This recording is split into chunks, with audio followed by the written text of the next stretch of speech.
एलेङाबारि सकनि साखाथियाव थानाय फिल्डआव माखासे जोंनि हाबाफारि लानो होदों बे हाबाफारियाव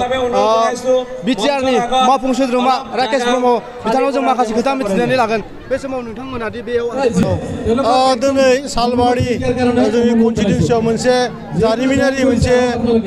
इउपिपिएल दलाव हाबनायनि मोनसे हाबाफारि सोलिगासिनो दङ आरो बे हाबाफारियाव जोंनि डिपुटि चिफआ जोंजों लोगोसे दङ आरो दिनै बेवहाय 2000निबो बांसिन रायजो राजाफ्रा दिनै प्रमद बर' सारनि जि दैदेननाय जि माने सान्थि परिबेसनि थासारि आरो उन्नयननि जि माने मोखां बेखौ लानानै गोसो माने गोथारै बिथांमोना दिनै इउपिपिएलआव जइन जाफैदों बेवहाय मेक्सिमामानो बिपिएफनि more than 1600 पिपल्सआनो बेवहाय बिपिएफनिफ्राय फैदों बेनिफ्राय जिएसपि दोलनिफ्राय दङ बे मोननै दोलनिफ्रायनो जोंनि दिनै इउपिपिएल दोलाव हाबफैदों नोंगौ बिथाङा माखासे खोथा फोरमायनानै होबाय लोगोसे दिनैहाय बे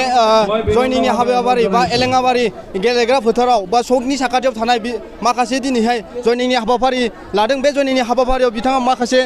केमेराजों देखायगासिनो दं बे केमेरानि नुथायानो जाबाय जयनिंनि हाबाफारि बे जयनिंनि हाबाफारि নাই বহুত ভাল লাগিছে যে আমাৰ চৰকাৰ গঠন হোৱাৰ পিছত এতিয়া আমাৰ দলীয় কাম কৰ্মবিলাকো মানে এতিয়া আগবাঢ়ি আছে আৰু সেই মৰ্মে আমাৰ এইখন জিলাত আমাৰ মানে বাছবাৰী যিটো আমাৰ জিলা কমিটি আছে তো সেইটোৰ আণ্ডাৰত যে আজি জইনিং প্ৰগ্ৰাম বৃহৎ মানে জইনিং প্ৰগ্ৰাম এটা ৰখা হৈছে এইটোৱে প্ৰগ্ৰাম মানে প্ৰমাণ দেখুৱাইছে যে সঁচাকৈ ভাল কাম হৈ আছে ৰাইজে ভাল পাইছে দলটোক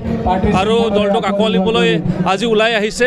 আমাৰ ডিপুটি চিফ ছাৰে কৈছিলে নিজৰ ভাষণত যে আগত বহুত মানুহ জমা হৈছিল কিন্তু ভোট পোৱা নাছিলোঁ কিন্তু এতিয়া মানে প্ৰমাণ হৈ গ'ল যে এতিয়া অকল জমা নহ'ব ভোটো পাম কাৰণ বহুত সদস্যই আজি জইনিং কৰিলে দলক তো সেইটো আমাৰ কাৰণে সঁচাকৈ গৌৰৱৰ কথা আৰু এইটোৱে ক'ব বিচাৰিছোঁ যে এই চৰকাৰ অহাৰ পিছত সঁচাকৈ বহুতখিনি পৰিৱৰ্তন হৈছে ইয়াত ভাল পৰিৱেশ এটা পাবলৈ সক্ষম হৈছোঁ এতিয়া উন্নতিৰ কাম তীব্ৰ গতিত আগবাঢ়িব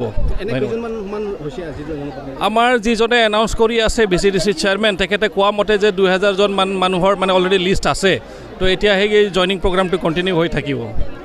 नोंगौ बिथाङाबो माखासे खोथा फोरमायनानै होबाय बिथाङाबो बिटिआरनि मावफुं सोद्रोमा उइलस्टेन हासदा लोगोसे बिथाङा फोरमायदों जे जयनिं जानायनि दिनैनि हाबाफारियाव 2000 जन मानसिया जयनिं जाफैदों होनदों गुबुन गुबुन दोलोनिफ्राय दिनैनि बे जयनिंनि हाबाफारियाव बाहागो लाफैदों बिटिआरनि डिपुटि चिफ गबिन्द बसुमतारी लोगोसे मन्टु बर' आरो राकेश ब्रह्म बिथां आरो लोगोसे माधव सिट्रि बिथांमोनाबो बे जयनिंनि हाबाफारियाव बाहागो लाफैदों लोगोसे दिनैनि बे जयनिंनि हाबाफारियाव माखासे जयनिं जादों होननानै बिथांमोना फोरमायदों लोगोसे बे समाव दंफैयो आङो बरपेटा रडनिफ्राय अनजय बसुमतारिनि खौरां जोलुर मोजां मोनग्राफोरनि थाखाय गोजोनथाव खौरां गिबि खेबनि थाखाय बिटिआर हालामाव सेथि खेब ISPL आ खुंफुंजागोन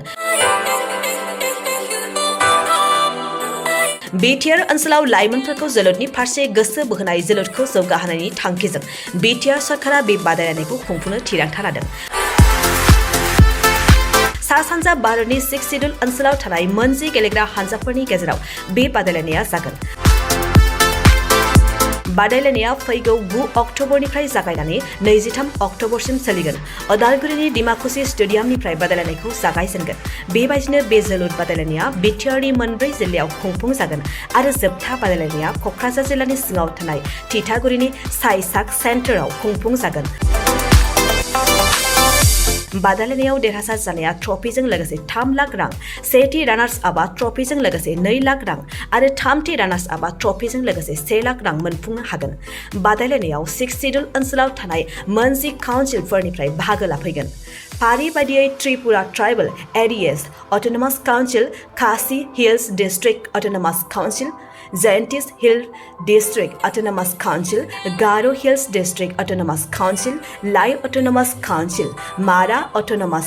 district council Chakma district autonomous council Karbi Anglong autonomous council Dimasa Hasao autonomous council Bodoland territorial reason